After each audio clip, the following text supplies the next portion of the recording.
Sadar nggak sih, kalau hampir setiap hari kita melakukan aktivitas yang namanya membuka dan menutup pintu? Saat kamu membuka atau menutup pintu, pernah nggak kepikiran, kenapa ya letak gagang pintu pasti selalu lebih jauh dari ensel pintu itu sendiri? Kenapa posisinya nggak di tengah-tengah pintu? Apa asal-usulnya? Apa itu hasil kesepakatan para tukang kayu pada zaman dulu saat membuat pintu?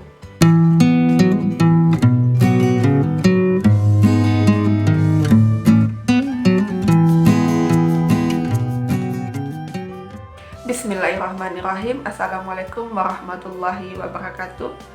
Selamat datang di channel Rini Amelia. Nah, pasti ada yang lebih penting kenapa gagang pintu diletakkan jauh dari enselnya. Misalnya saja dari segi keefektifan.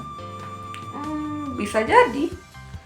Daripada penasaran, yuk kita ungkap sama-sama misteri letak gagang pintu lewat video momen gaya ini. Namun sebelum kita lanjutkan, subscribe dulu ya. Terima kasih bagi yang sudah mensubscribe channel saya.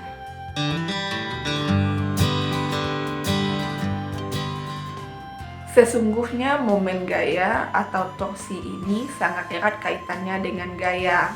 Maka kita review dulu pengetahuan kita tentang gaya yang sudah kita pelajari dulu waktu SMP. Waktu SD pun pernah sebenarnya. Gaya dilambangkan dengan F berasal dari kata force, adalah sesuatu yang menyebabkan sebuah benda berubah kecepatannya. Jika kecepatan benda berubah, maka benda tersebut mengalami percepatan atau acceleration. Sesungguhnya jenis gerak yang terjadi ketika benda mendapatkan gaya ini adalah gerak translasi atau gerak lurus. Jadi, gaya itu adalah penyebab benda mengalami percepatan atau melakukan gerak lurus. Lalu, bagaimana jika geraknya gerak rotasi atau gerak berputar? Ya, sekarang kita akan membuka pintu di 3 titik yang berbeda. Coba diperhatikan. Ini di titik A.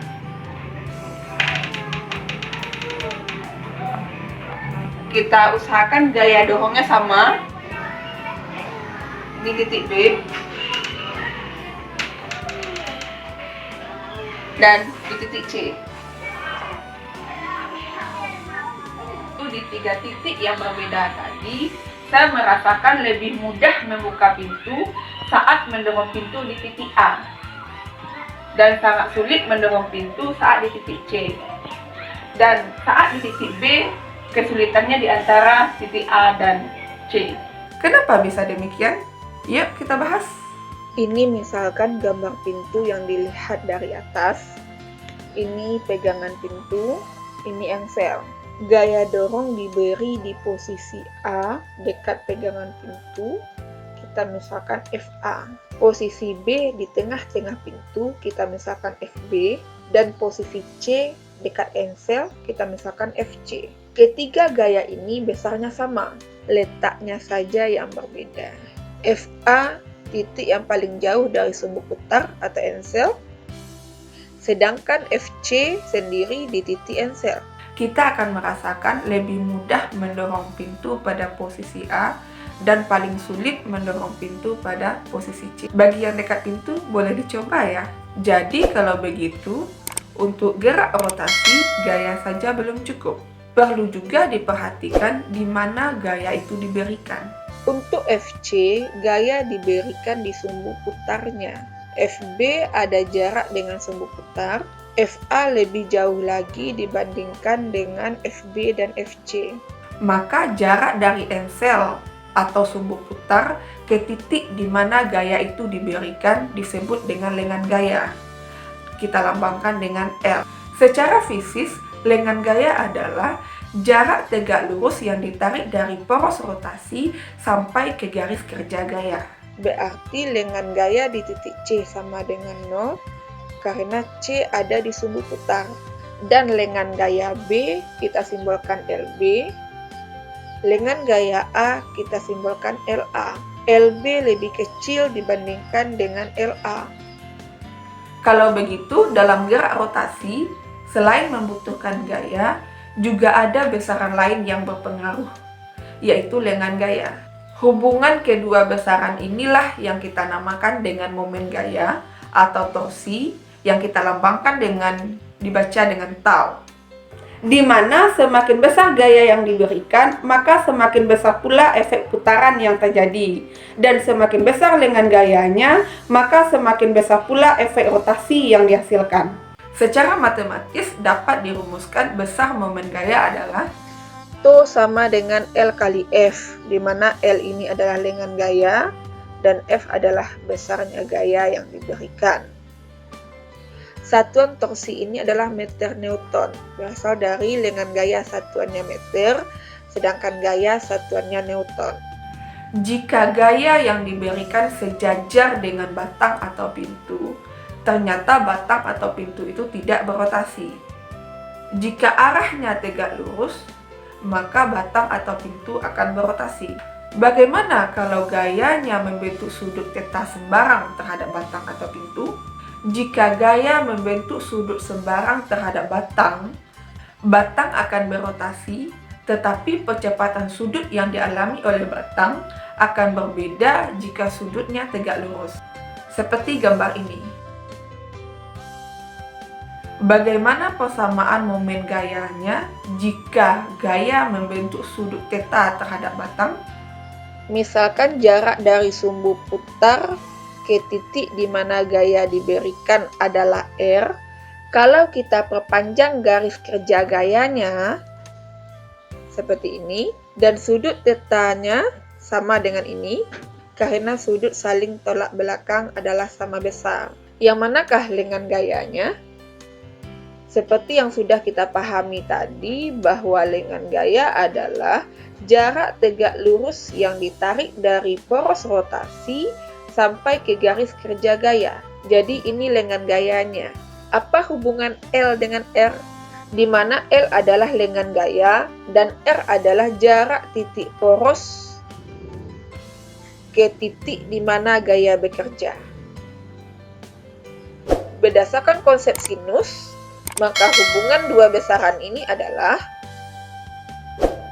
L sama dengan R sin theta. Karena L di depan sudut theta.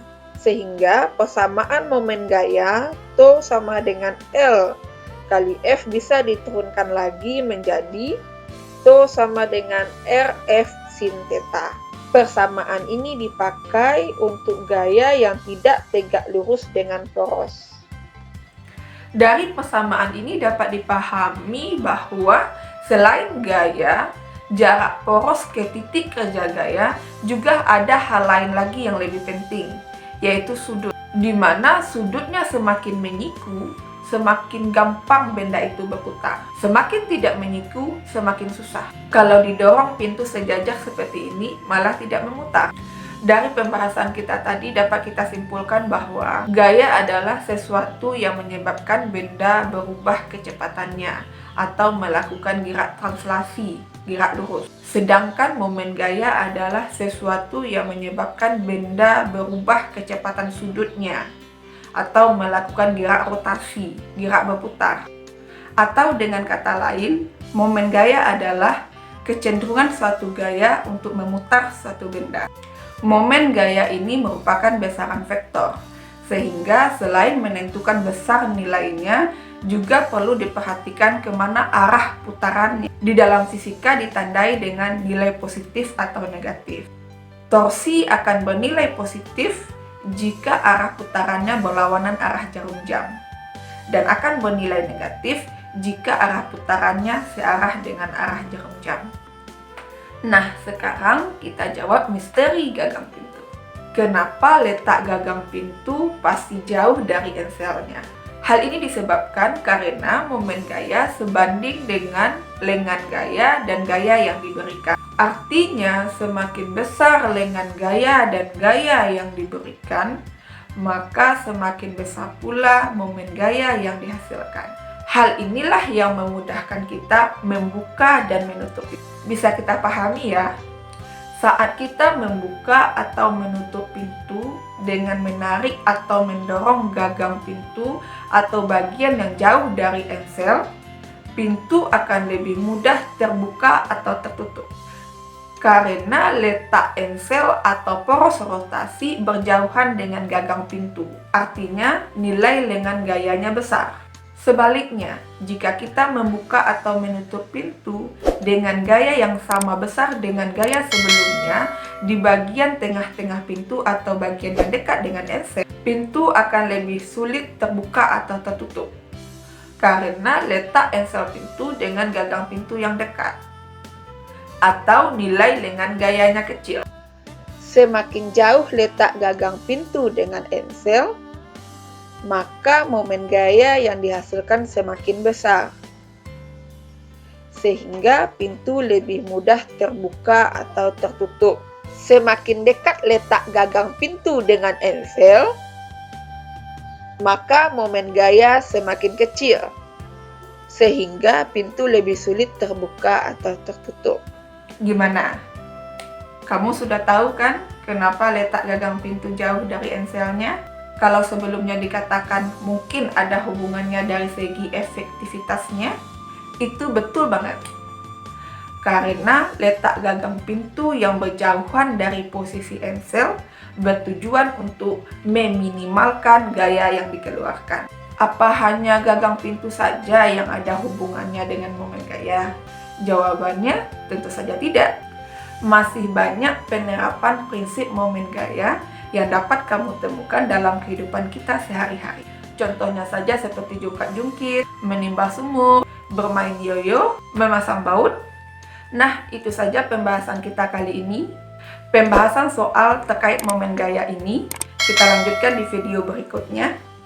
Semoga video ini bermanfaat. Terima kasih. Wabillahi taufiq wal hidayah. Assalamualaikum warahmatullahi wabarakatuh.